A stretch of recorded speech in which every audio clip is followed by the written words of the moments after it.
बिस्मिल्लाहिर्रहमानिर्रहीम। अस्सलाम वालेकुम नाज़रीन, आप यूट्यूब चैनल देख रहे हैं। मैं इमरान ख़ान हूँ। एक स्टोरी इस वक्त मार्केट में आई और वो आते ही छा गई। दो जर्नलिस्ट हैं उसमें, एक राय साकिब खरल साहब हैं, दूसरे इमरान अरशद साहब हैं। और ये दोनों मेरे बड़े अच्छे दोस्त हैं, छोटे भाइयों की तरह दोनों। इन दोनों के हवाले से ये स्टोरी आई है कि इन्होंने एक प्रिंटिंग प्रेस पकड़ा। लाहौर के इलाके लक्ष्मी में रॉयल पार्क का इलाका है जहाँ पे बहुत सारे प्रिंटिंग प्रेस हैं, और उस प्रिंटिंग प्रेस के अंदर छपवाई हो रही थी बैलेट पेपर्स की। और वो बैलेट पेपर्स जो हैं वो मुबैना तौर पे नवाज शरीफ और मरीम नवाज़ और दीगर हलकों के हैं, लेकिन ज़्यादा जो मियाँ नवाज शरीफ साहब के बैलेट पेपर्स हैं उनके बारे में वीडियो एविडेंस मौजूद है। अब पाकिस्तान तहरीक इंसाफ के लोग क्लेम कर रहे हैं कि उसमें मरीम नवाज़ के भी और नवाज शरीफ के एक और हलके के भी बैलेट पेपर्स छापे जा रहे थे। ये हुआ क्या, कैसे हुआ, इस पे जाने से पहले आप पहले ये खबर देख लीजिए। इसमें यह है कि आपके पास दो वीडियोस हैं जो अब तक मार्केट में अवेलेबल हैं। वो दो वीडियोस हैं जो सोशल मीडिया के ऊपर आई हैं। उनमें एक वीडियो जो है वो ये बता रही है कि राय साकिब खरल साहब के हाथ में कुछ पेपर्स हैं, बैलेट पेपर्स, और वो वहाँ पे मौजूद एक शख्स से पूछ रहे हैं कौन हो तुम, तुम्हारा नाम क्या है, और वो शख्स अपना मुँह छुपा रहा है। और वहाँ मशीन के ऊपर धड़ाधड़ जो है वो बैलेट पेपर्स छप रहे थे। ये सब्ज रंग के बैलेट पेपर्स हैं और ये डबल पेपर छपता है, बीच में इसको काट लिया जाता है, यानी बैलेट पेपर की दो लाइनें हैं एक्चुअली। जो NA-15 मानसेरा का बैलेट पेपर है जिसमें शहजादा मुस्तासिब जो है वो इलेक्शन जीते हैं नवाज शरीफ साहब से, और नवाज शरीफ साहब वहाँ पे हार गए इलेक्शन।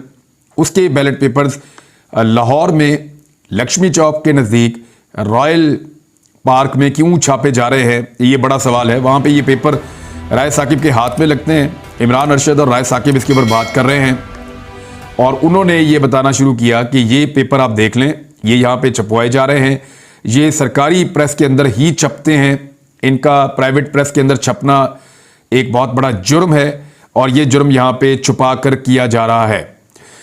ये जब पेपर पकड़े गए और इन पेपरों के पकड़ने के बाद ये स्टोरी टीवी चैनल्स पे आनी चाहिए थी। अब मैं आपको वो सारा कुछ बताता हूं जो एक्चुअली हुआ है। राय साकिब और इमरान अरशद साहब खाना खा रहे थे दोपहर का, और ये खाना खा रहे थे गुलबर्ग में। वहाँ इनको एक शख्स आकर मिलता है, उनके साथ बातचीत करता है और वो इनको पहचान लेता है। राय साकिब को लोग पहचानते हैं, इमरान साहब को भी लोग पहचानते हैं, क्योंकि सोशल मीडिया की आपको ताकत का अंदाज़ा है। जर्नलिस्ट जहाँ भी जाते हैं लोग उन्हें पहचान लेते हैं कि हमने आपकी वो खबर देखी थी, वो खबर देखी थी। लोग तस्वीर भी बनाते हैं साथ रिकॉर्ड के लिए। तो वो शख्स आया, उसने राय साकिब साहब को पहचाना और उसने कहा जी, वो बातों बातों में उसने बताया जी कि मैं आपको एक स्टोरी देता हूँ। उन्होंने कहा बताएं। उन्होंने कहा जी रॉयल पार्क में एक जगह है, वहाँ मैं आपको ले जाता हूँ, वहाँ पे मरीम नवाज के इलेक्शन के लिए बैलेट पेपर्स छप रहे हैं। अब इन दोनों के लिए बहुत बड़ी स्टोरी थी। इन्होंने फौरी तौर पर इससे पहले कि ये दफ्तर से उसने कहा जी अभी छप रहे हैं, अभी पेपर छप रहे हैं, मैं आपको अभी ले जाकर दिखा देता हूँ। तो ये फौरन उठे, इन्होंने कहा चलो हमें ले जाओ। इनके पास इतना टाइम भी नहीं था कि ये दफ्तर से अपने कैमरामैन को और टीम्स को बुलाते। इन्होंने अपने मोबाइल फ़ोन्स पकड़े और उन्होंने कहा मोबाइल फ़ोन का दौर है, मोबाइल फ़ोन में हर चीज़ रिकॉर्ड हो जाती है। और ये फौरी तौर पे उसके साथ निकले और वो रॉयल पार्क के अंदर गलियों में ले गया। वहाँ पे एक बिल्डिंग थी, उसके दूसरे फ्लोर के ऊपर मशीनें लगी हुई थी, नीचे ऊपर हर तरफ वहाँ पर यही मशीनें लगी हुई हैं, वो सारे प्रिंटिंग प्रेस हैं वहाँ पर। तो ऊपर वाली मंजिल पे जो मशीनें लगी थी उनमें से जो आखिरी वाली मशीन थी, उस मशीन के ऊपर बैलेट पेपर छप रहे थे। जैसे ये वहां पहुंचे और इन्होंने जाकर देखा, अच्छा वो शख्स भी इनके साथ गया। फिर जब ये अंदर गए और इन्होंने ये कार्रवाई शुरू की तो बहुत सारे लोग भी आसपास से जमा होना शुरू हो गए। थोड़ी देर के बाद वहां पे रश लग गया और तरह तरह के लोग वहां पे आ गए और उन्होंने बातें करना शुरू कर दी। इन लोगों ने जाते ही राय साकिब ने और इमरान अरशद ने, इन्होंने वहां पे बहुत सारी रिकॉर्डिंग कर ली अपने मोबाइल फ़ोन्स में। अपने मोबाइल फ़ोन्स में इन्होंने रिकॉर्डिंग की। वहाँ पे लोकल भी लोग इनको मिल गए और वो इनको कहना शुरू हो गए कि ये देखें कितनी बड़ी ज़्यादती हो रही है, हमें तो आइडिया नहीं था कि यहाँ पे ऐसा काम हो रहा है। इन्होंने वहाँ पे जो लड़का था जो छाप रहा था उससे जब सवाल जवाब किए तो वो जवाब नहीं दे पा रहा था। तो फौरी तौर पर एक बंदा आया जिसने कहा मैं इस प्रेस का इंचार्ज हूँ, आप मेरे से बात करें। तो इन्होंने उससे पूछा कि आप इसके इंचार्ज हैं, इसका मालिक कौन है? तो उन्होंने को मियाँ साहब करके नाम बताया कि वो बंदा मालिक है। तो जब मालिक के बारे में पूछा तो उसने कहा जी कि मालिक का ताल्लुक PMLN से है। ये भी उस बंदे ने जो वहाँ पे इंचार्ज है उसने कंफर्म किया। और ये जो असल वीडियो रिकॉर्ड हुई है जिसका रिकॉर्ड राय साहब के पास है या इमरान अरशद साहब के पास होगा। ये जो असल वीडियो रिकॉर्ड हुई है उसके अंदर बाकायदा उस बंदे का नाम और उसकी सियासी वाबस्तगी भी बताई गई है। अब वहां पे नून लीग का बंदा है, उसके प्रिंटिंग प्रेस के अंदर जो है वो पेपर्स छापे जा रहे हैं और पेपर्स छापे जा रहे हैं नवाज शरीफ के हल्के के। ये कहानी बड़ी मशकूक हो जाती है। जब ये रिकॉर्डिंग कर रहे थे तो इन्हें खतरा महसूस हुआ दोनों सहाफ़ियों को, क्योंकि लोग अजीबोगरीब इकट्ठे हो रहे थे और रश लग रहा था और वो सारे आसपास प्रिंटिंग प्रेस है, उनकी एक यूनियन भी है और वो इकट्ठे होकर हमला भी कर सकते थे, इनके मोबाइल फ़ोन भी छीने जा सकते थे। तो क्योंकि वहां पे लोग इकट्ठे थे, उनमें से एक आदमी को इन्होंने थोड़ा सा काबिल एतबार पाया और दोनों सहाफ़ियों ने रिकॉर्ड को महफूज रखने के लिए दोनों सहाफ़ियों ने अपने मोबाइल फ़ोन उस नौजवान को पकड़ा दिए और उससे कहा कि फलां जगह पे हमारी गाड़ी खड़ी है, आप हमारी गाड़ी के नज़दीक जाकर खड़े हो जाएं, जब हम आएंगे तो आपने हमारे फ़ोन हमें वापस कर देने। और उस शख्स का फ़ोन ले लिया कि आप अपना फ़ोन हमें दे दें, हमने थोड़ी सी रिकॉर्डिंग करनी है।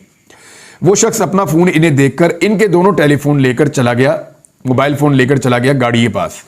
वो वहां जाकर खड़ा हो गया और इन्होंने उस शख्स के मोबाइल से 2 वीडियोस रिकॉर्ड की, जिसको आप इंट्रो कह सकते हैं।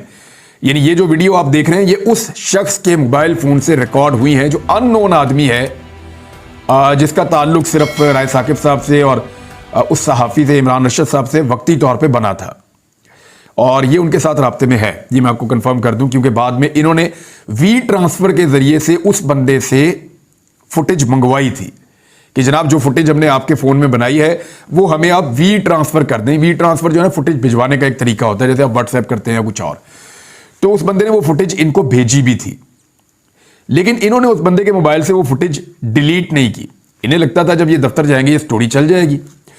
ये वहां से जब निकले सारी सिचुएशन काफ़ी टेंस हो गई। इन्होंने कहा पुलिस को कॉल किया जाए, इंतज़ामिया आना शुरू हो गई। फिर ये वहां से निकल गए दोनों सहाफ़ी। इन्हें अंदाज़ा हो गया कि ये यहाँ पे मामला बढ़ता जा रहा है और इनके पास बहुत बड़ा स्कूप था, बड़ी एक्सक्लूसिव इनके पास एक स्टोरी थी।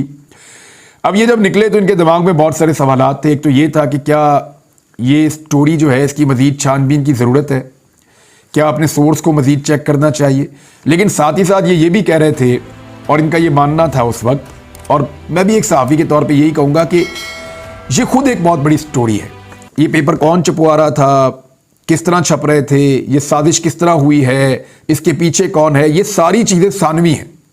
असल बात तो ये है कि एक सरकारी पेपर जिसको सरकार के प्रिंटिंग प्रेस में छपना चाहिए, वो पेपर कैसे मुमकिन है कि एक प्राइवेट प्रिंटिंग प्रेस के अंदर छप जाए? बहुत बड़ा सवाल है। ये सवाल इतना बड़ा था, आज खुद इतनी बड़ी स्टोरी थी कि इसको फौरी तौर पे टीवी चैनल्स पे चलना चाहिए था। हम न्यूज़ के साथ वाबस्ता है राय साकिब और इमरान अरशद साहब वाबस्ता हैं न्यूज़ के साथ। ये दोनों अपने अपने चैनल्स को जाके बताते हैं कि हमारे पास ये स्टोरी है और दोनों चैनल्स चलाने से इनकार कर देते हैं। दोनों चैनल्स ने कैटेगोरिकली मना कर दिया कि ये स्टोरी नहीं चलानी और फिर दबाव का एक सिलसिला था। ना तो इमरान अरशद साहब ने और ना ही राय साकिब साहब ने, दोनों ने अपने अपने ट्विटर से या अपने अपने सोशल मीडिया पे एक भी चीज़ शेयर नहीं की।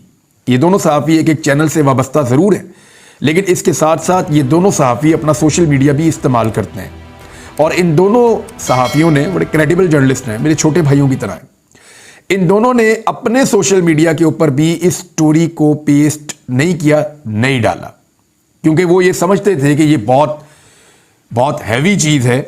अगर चैनल इसका बोझ नहीं उठा रहा तो इसका रिएक्शन बड़ा खौफनाक आएगा। वो इस कैलकुलेशन में थे कि क्या करना चाहिए। और ये जो छापा पड़ा है इसकी तारीख मैं आपको बता देता हूं, ये 16 तारीख को पड़ा है, जुम्मे वाले दिन। जुम्मे वाले दिन 16 तारीख को ये स्टोरी जो है वो रिकॉर्ड हुई है और उसके बाद लाहौर के कुछ सहाफ़ियों को इसके बारे में कुछ ना कुछ पता ज़रूर था। कुछ सहाफ़ी इसके बारे में जानते थे। मेरी एक चैनल के ब्यूरो चीफ से बात हुई, बड़े चैनल के ब्यूरो चीफ हैं, वो कह रहे हैं जी हमने भी अपना बंदा भेजा था बाद में, लेकिन तब तक मामला साफ हो गया था।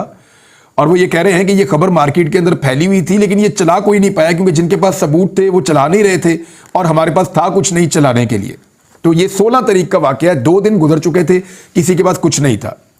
उसके बाद ये होता है कि तहरीक इंसाफ को भिनक पड़ती है कि यहाँ पे ये काम हो रहा था। वो अपनी एक टीम को उस इलाके में भेजते हैं और वो जाके ढूंढना शुरू करते हैं लोग कि जनाब कुछ तो उनको मिले। वो इनसे भी राब्ता करते हैं, इनसे राब्ता नहीं होता। राय साकिब साहब का अभी भी नंबर बंद है, इमरान साहब से भी राब्ता नहीं होता, उनसे भी नहीं हो रहा। तो जब दोनों सहाफ़ियों से राब्ता नहीं हो रहा था तो पाकिस्तान तहरीक इंसाफ ने, जो वहाँ पे उनके लोगों ने इन्वेस्टिगेट किया मकामी लोगों ने, तो उन्हें एक शख्स के मोबाइल फोन से और एक दूसरे शख्स के मोबाइल फोन से 2 वीडियो क्लिप मिल गए। एक वही शख्स जिसके मोबाइल में राय साहब ने रिकॉर्ड किया था, राय साकिब ने, और दूसरा शख्स एक और शख्स था, वहां पे मैं उसका आइडेंटिफिकेशन नहीं बताना चाहता मैं दोनों की। तो दूसरे शख्स ने वहां पे जो रिकॉर्ड किया था, ये 2 क्लिप पाकिस्तान तहरीक इंसाफ के हत्थे चढ़ गए या वहां के लोगों के हत्थे चढ़ गए और वहां से पीटीआई के सोशल मीडिया तक पहुंच गए घूमते घूमते, क्योंकि पीटीआई का सोशल मीडिया पाकिस्तान की हर गली में बैठा हुआ है, हर मोहल्ले में बैठा हुआ है। तो वहां से वो निकला और फिर उसके बाद जो भूचाल आया पूरे मुल्क के अंदर, वो आपके सामने है। तो मैं आपको क्लियर कर दूं कि ये दोनों सहाफ़ी जो हैं, इन्होंने बड़ी ईमानदारी के साथ काम किया था, इनकी नीयत बिल्कुल ठीक थी, लेकिन इनके ऊपर प्रेशर बहुत ज़्यादा था। वो इस स्टोरी के बोझ को समझ सकते थे, उन्होंने इसके ऊपर फिर वहां पे इसको रोका।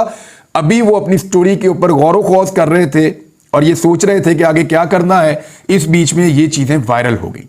अभी तक जो ऑफिशियली राय साहब ने या इमरान साहब ने जो ऑफिशियली चीज़ें छापी हैं, जो उनके मोबाइल्स के अंदर या रिकॉर्ड के अंदर मौजूद है, वो अभी तक हमने किसी जगह पे भी ऑन एयर नहीं देखी। उनके अंदर जो हकायक हैं वो ज़्यादा खौफनाक है। अब आ जाए इस बात पे कि नवाज शरीफ साहब की जमात ने इसके ऊपर 3 इल्ज़ामात लगाए इस सारे मामले पे। एक तो उन्होंने कहा कि जी ये राय साकिब खरल पीटीआई के सहाफ़ी हैं और इमरान साहब पीटीआई के सहाफ़ी हैं, उन्होंने पीटीआई को सपोर्ट करने के लिए ये सारा कुछ किया है। तो बात यह है कि उन दोनों ने तो अभी तक किया ही कुछ नहीं। जब वो करेंगे ना तो आपको लग पता जाएगा कि एक्चुअली होता कैसे है। तो उन दोनों सहाफ़ियों ने तो स्टोरी दी नहीं, उनको तो आप ब्लेम ही नहीं कर सकते। ये तो ये लीक कहीं और से। अब दूसरी बात जो वो एक और सवाल उठाते हैं, 3-4 नुक्ते उन्होंने उठाए, मैं आपके सामने सारे रख देता हूं। एक तो नुक्ता उन्होंने ये उठाया कि ये जो पेपर है ये वाइट कलर का है। वो एक्चुअली जब वो रिकॉर्ड कर रहे थे, जो क्लिप वायरल हुए हैं, ये प्रोफेशनल कैमरास नहीं थे। वो अगर आप गौर से देखें तो वो लाइट ग्रीन आपको नजर आ रहा है।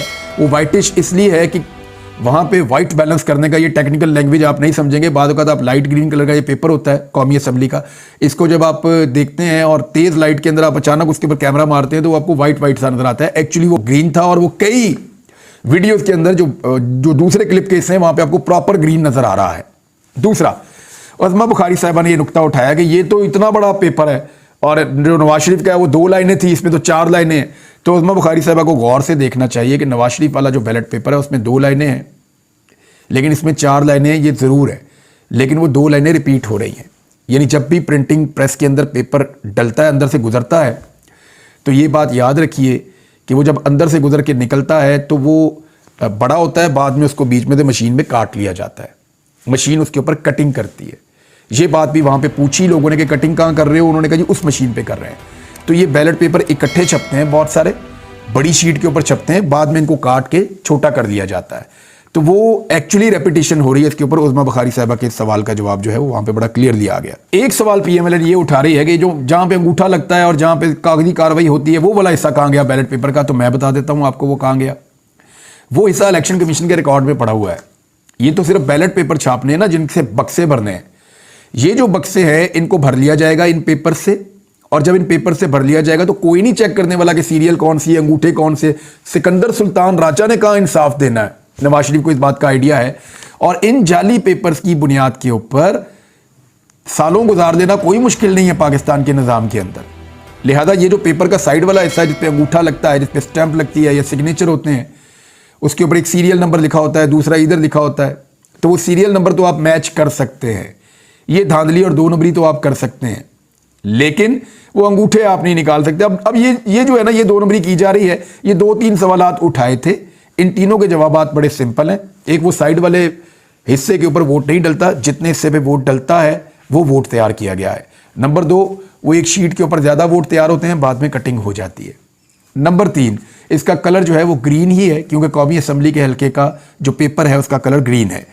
अब आ जाए इस बात पे कि रोला बहुत पड़ गया है इसका पूरे मुल्क के अंदर। अब इसमें होगा क्या? देखिए, वो सारी चीज़ें उठा ली गई हैं, इंतज़ामिया ने सील कर ली हैं, लेकिन इंतज़ामिया ने अभी तक ना कोई मेरी इत्तला के मुताबिक मुकदमा दर्ज किया, ना कोई चीज़ बताई। देखें, अगर तो ये एक साजिश है और ये 2 नंबरी की जा रही है तो इसके ऊपर एक मुकदमा दर्ज होना चाहिए था ना। अभी तक इंतज़ामिया ने इसके ऊपर मेरी इत्तला के मुताबिक, जब मैं आपसे बात कर रहा हूँ, मेरे सामने ऐसा कोई मुकदमा नहीं आया जो दर्ज किया गया हो। ये हुआ क्या? नवाज शरीफ साहब से शिकस्त बर्दाश्त नहीं हो रही। यानी उनके लिए बड़ा मुश्किल है कि उनकी फैमिली लाहौर से हार जाए, वो खुद लाहौर से हार जाएं, वो खुद मानसेरा से हार जाएं, तो हर वो तरीका इस्तेमाल कर रहे हैं जिसमें धांधली करके वो वापस जीतने की पोजीशन में आ सकें। अब उसके लिए इस किस्म का एक प्रिंटिंग प्रेस भी इस्तेमाल किया जा रहा है मुबैना तौर पे, और वो आपने सारा कुछ देख भी लिया। एक चीज़ और है, मुझे याद है अच्छी तरह 2008 के इंतखाबात के बाद लाहौर में एक ज़िमनी इंतखाब हो रहा था जिसमें सैफुल मलूक खोखर नून लीग के थे और ज़हीर अब्बास खोखर पाकिस्तान तहरीक इंसाफ के थे। इन दोनों के दरमियान एक मुकाबला हो रहा था लाहौर में ज़िमनी इंतखाब का। इस इंतखाब से 2 दिन पहले मुझे एक टिप आई और मुझे बताया गया कि इच्छरे के अंदर एक गली में एक जाली दफ्तर बनाया गया है और उसके अंदर कुछ 2 नंबरी हो रही है, आप उसको चेक कर लें। मैंने वहाँ पे कुछ दीगर दोस्तों के साथ मिलकर छापा मारा और जब मैंने वहाँ देखा तो वहाँ पे मुझे क्या मिला, मुझे वहाँ पे बेशुमार बैलेट पेपर्स मिले। इतनी बड़ी तादाद में मिले कि मैं हैरान हो गया। हज़ारों बैलेट पेपर्स थे और उनके ऊपर शेर की मोहर लगी हुई थी, यानी शेर के निशान के ऊपर मोहर लगी हुई थी। और वो जो मोहरें थी वो भी वहाँ से मैंने बरामद की, वहाँ से मैंने वो पेपर भी बरामद किए, वहाँ मैंने पुलिस को भी बुलाया, वहाँ मैंने बंदों को भी पकड़वाया और आसपास के लोगों को बताया गया था जी कि इलेक्शन कमीशन के बंदे हैं तो इनका ये दफ्तर बना हुआ। और रियली में वहाँ पे इलेक्शन कमीशन के बंदे आते थे। PMLN के लिए उस दौर में धांधली की जा रही थी। तो वो जाली एक दफ्तर हमने पकड़ा और उसके अंदर से ये सारी चीज़ें उस दौर में भी बरामद की। तो ये PMLN का पुराना तरीका वारदात है, ये उससे मिलती जुलती चीज़ है जो इन्होंने दोबारा कर दी है। अब सुप्रीम कोर्ट ऑफ पाकिस्तान में धांधली वाला केस लगा हुआ है। सुप्रीम कोर्ट ऑफ पाकिस्तान को ये चाहिए कि ये भी सारा रिकॉर्ड मंगवाएं और ये बैलेट पेपर्स भी मौजूद है, वहाँ मुकामी लोगों के पास भी मौजूद है, मंगा के देखें और चेक करें, पता करें कि इंतज़ामिया ने इसके ऊपर क्या किया है। कमिश्नर को भी बुलाएं, इन दोनों सहाफ़ियों को भी बुलाएं और इनसे पूछें कि इन्होंने वहाँ पे क्या देखा। ये जो पेपर था उसकी क्वालिटी के हवाले से मैंने ख़ास तौर पे जो मेरे सोर्सेज हैं उनसे पूछा तो उन्होंने कहा हैरान कुन हद तक ये जो पेपर था ये उसी पेपर की तरह था जिस पेपर पे वोट डले हैं। आपको पता है ये ख़ास पेपर होता है, ये आम आदमी को नहीं दिया जाता, ये मार्केट में अवेलेबल भी नहीं होता। जिस पेपर के ज़रिए वोट बनता है और उसके ऊपर वोट डाला जाता है, ये ख़ास पेपर होता है। और उससे बिल्कुल मिलता जुलता पेपर या बिल्कुल वही पेपर, यानी वहाँ लोग ये भी बता रहे हैं कि हमें तो शक हो गया कि ये वही पेपर है जो इलेक्शन कमीशन ऑफ पाकिस्तान का पेपर है। तो जब उनसे पूछा गया वहाँ पे जो प्रिंटिंग प्रेस वाले हैं तो उन्होंने कहा जी अभी हमें ये पेपर थोड़ी देर पहले पहुँचाया गया, चंद घंटे पहले हमें कहा गया कि इसकी प्रिंटिंग की जाए और हम ये प्रिंटिंग कर रहे हैं। वहाँ जो एक और बंदा था उसने क्लेम किया कि यहाँ कुछ और हलकों के पेपर भी छापे गए हैं, बैलेट पेपर छापे गए हैं। तो ये है जी असल कहानी, मैंने आपके सामने रख दी है। अब इस धांधली पे भी क्या कोई खामोशी रहेगा या मशीनें खुद बोलना शुरू हो जाएं कि हमने जाली पेपर बनाए हैं? मुझे तो लगता है कि हमारे चीफ जस्टिस ऑफ पाकिस्तान को धांधली नज़र नहीं आ रही और ऐसा लगता है कि अगर नवाज शरीफ साहब अपने मुंह से भी कह देंगे कि मैं धांधली कर रहा हूँ इस मुल्क के अंदर और मैंने बहुत धांधली की है, तब भी शायद हमारी अदलिया ना माने। ये जी टोटल स्टोरी थी, मैंने आपको बता दी। अब तक के लिए इतना ही, अपना ख्याल रखिएगा, अपने इस चैनल का भी। अल्लाह हाफिज़।